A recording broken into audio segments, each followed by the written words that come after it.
Les discriminations au sein de la police, un problème important, on en parle tout de suite avec mon invité.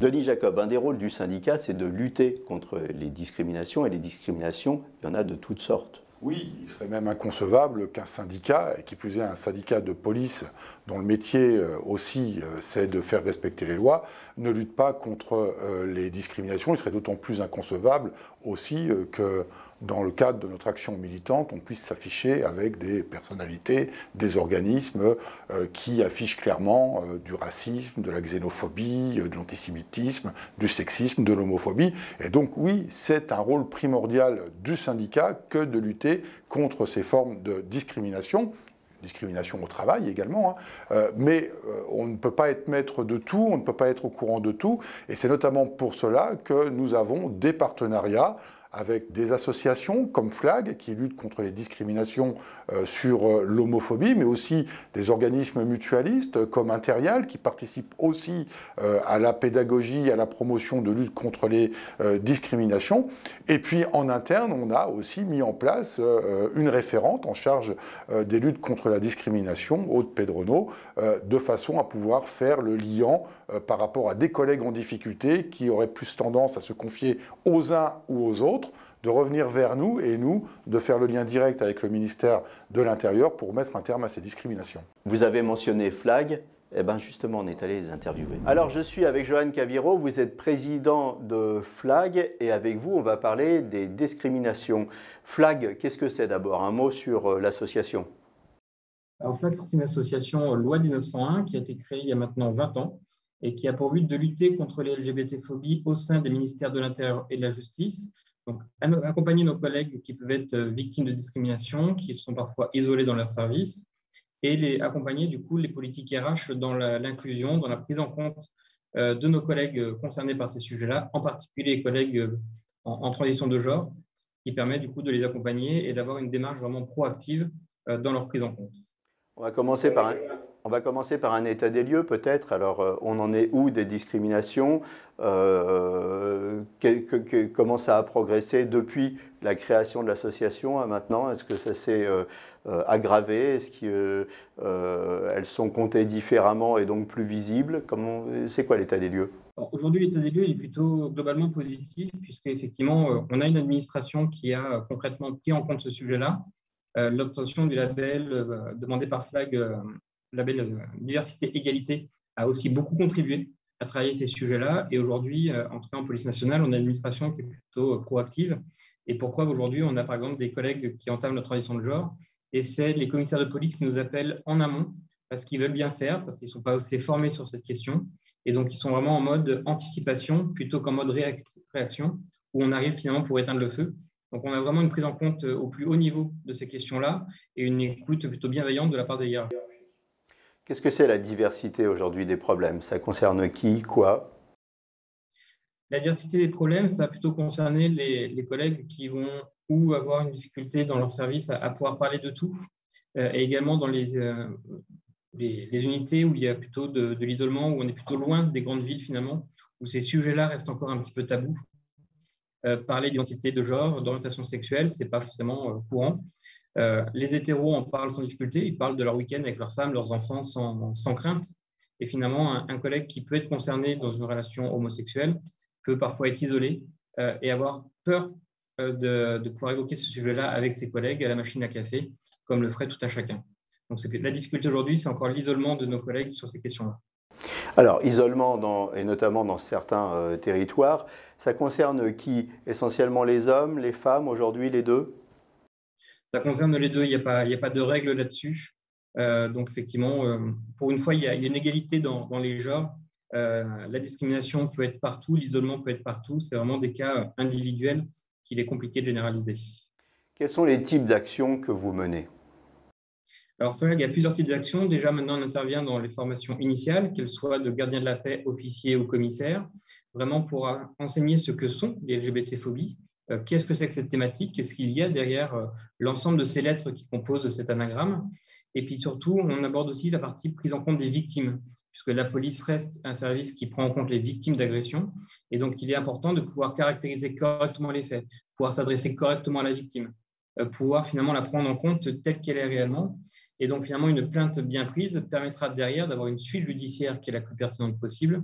Donc, nos actions, c'est essentiellement de la formation en interne, c'est accompagner nos collègues en difficulté dans les relations avec le médiateur interne, avec l'IGPN, avec la DRCPN. Et on a également 2 actions autour du 17 mai et du 1er décembre, qui sont plus là sur des questions de sensibilisation, en particulier le 1er décembre sur les questions VIH-Sida, parce qu'aujourd'hui, les pouvoirs publics n'en parlent quasiment plus. Et les plus contaminés aujourd'hui, c'est finalement le public hétérosexuel. Donc, pour le coup, on vient faire la sensibilisation aussi pour ce public-là sur ces questions. En fait, si j'ai bien compris, il y a 2 types de communication. La communication interne, comment entre collègues on aborde la question LGBT, et puis la communication externe, comment on reçoit les plaintes des victimes de discrimination LGBT au sein d'un commissariat. Effectivement, c'est la thématique. Et côté victime, on a aussi le paradoxe d'avoir des victimes qui ont leurs propres préjugés. Parce que grâce à certaines chaînes d'infos en continu, tous les policiers sont des racistes, sexistes, violents, homophobes.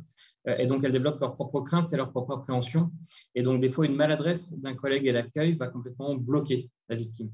Et cette première prise de contact, si déjà on n'a pas ces premiers éléments de maladresse, permettra une prise en compte correcte et finalement donnera une image positive de nos services et facilitera le dépôt de plainte, parce qu'on aura une victime qui se sentira à l'aise et sans risque de discrimination. Quels sont les messages à faire passer aujourd'hui? Dialogue, dialogue, dialogue?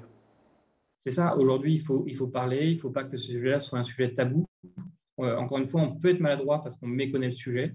Il ne faut pas hésiter à dire qu'on est désolé, qu'on reprend, qu'on se corrige. Et finalement, ces questions-là sont dans le paysage public assez récentes. On en parle depuis 2012 essentiellement avec le mariage pour tous.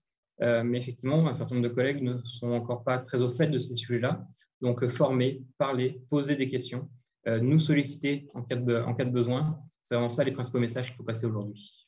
En conclusion, dans une société divisée, vous avez l'impression que tout ça va plutôt dans le bon sens ou pas?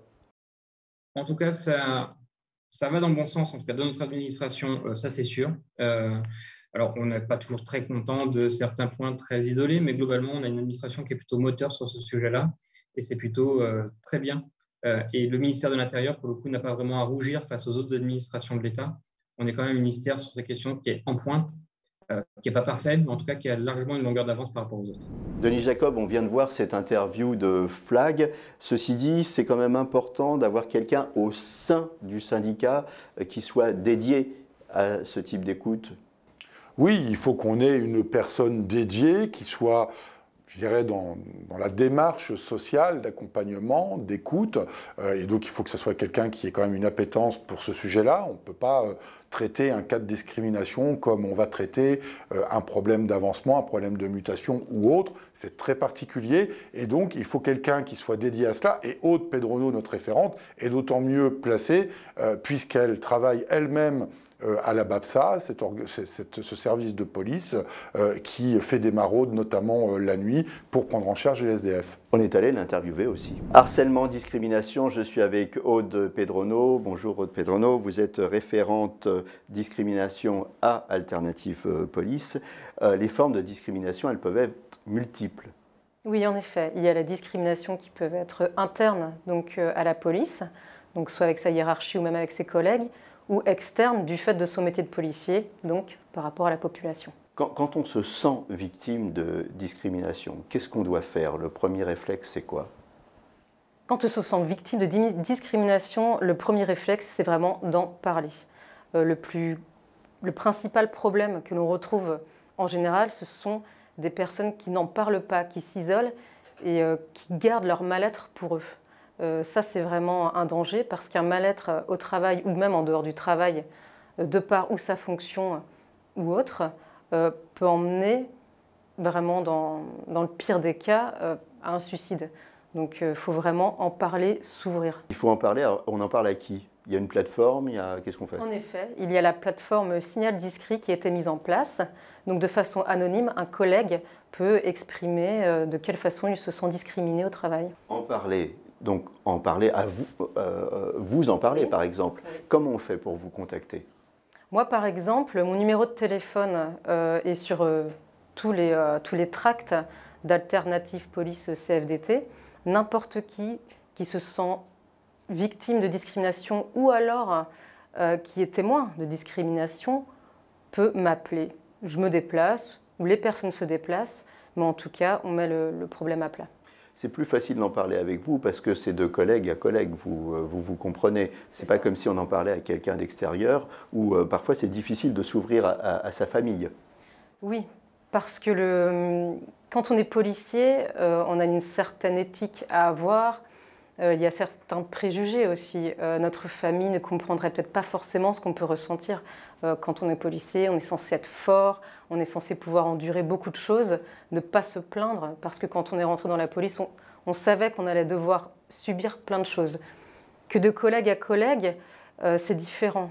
Moi, par exemple, peut-être que j'ai déjà été victime de discrimination, donc le collègue d'en face va se dire que je peux le comprendre et je n'aurai pas de préjugés, je ne vais pas le juger en fait. Et comment on reconnaît les vraies discriminations de ce qu'on ressent être une discrimination, mais qui n'en est pas une? Donc justement, le contour est un petit peu flou entre la victime de discrimination et la personne qui se sent victime de discrimination. Donc c'est là où nous, en fait, on va aider les personnes, on va les accompagner, on va monter avec eux un dossier. Parce que quand on est victime de discrimination, nous, on veut bien les accompagner, mais il nous faut des éléments objectifs. Un ressenti ne peut pas nous aider à monter tout un dossier. Il nous faut vraiment des preuves. Très concrètement, un dossier, comment ça se monte justement? Alors la personne, par exemple, va venir me voir, va me parler de son mal-être, qui pense être victime de telle ou telle discrimination. Suite à ça, nous, on va essayer de récolter donc, des informations. Par exemple, imaginons c'est une personne qui a demandé le même stage 14 fois qu'il n'a jamais eu, alors que quelqu'un de moins ancien va l'avoir demandé et l'aura. Ça va être ça, ça va être l'attitude des collègues. Donc on peut avoir aussi des témoignages, on peut avoir des rapports, donc des écrits. Nous, quand c'est comme ça, on essaie de régler le problème en interne. Donc on va voir le chef de service et on va discuter avec, en lui disant « Attention, cette personne estime que là, il y a un problème, pouvez-vous nous en parler? Pouvez-vous vous justifier ?» Peut-être qu'en fin de compte, le stage, il n'a pas pu le faire parce qu'il était en vacances ou parce que le stage après il a été fermé pour d'autres motifs qui sont explicables. Pardon. Donc nous, on va beaucoup travailler en interne. Après, si en interne, on s'aperçoit que c'est un peu fermé, que les collègues sont un peu réticents, après, il faut qu'on accompagne la personne au-delà, quoi. Après, il y a les tribunaux administratifs. Et ce qui est intéressant avec Alternative Police CFDT, c'est qu'on ne va pas traiter que le dossier. À côté de ça, on va traiter aussi le côté mal-être de la personne. Donc on va l'orienter vers des structures pour que la personne aille mieux. Les assistantes sociales du travail, par exemple, les psychologues du travail, pour que la personne soit vraiment prise en charge en totalité. Donc si on a un message à passer, si vous vous sentez discriminé, n'hésitez pas à en parler. Au contraire, même, il faut en parler. En conclusion, on l'a vu, c'est un problème important qui passe par la mise en place de partenariats avec des associations, de référents, d'une référente en l'occurrence, mais ça ne s'arrête pas là. Non, ça ne s'arrête pas là. Bien évidemment, l'action du syndicat consiste aussi à porter partout, et surtout à l'extérieur de la police nationale, un message proactif du syndicat et notamment d'Alternative Police qui lutte contre ces discriminations, parce qu'il ne faut pas oublier que quotidiennement, l'image de la police est écornée, où on n'hésite pas à dire qu'un policier est raciste, est violent, est facho, etc. Et que notre action participe à avoir une image transparente du travail des policiers et de démontrer que même en interne, nous luttons contre toutes les formes de discrimination parce qu'en tant que policier, ce genre de choses n'a pas sa place au sein du ministère de l'Intérieur.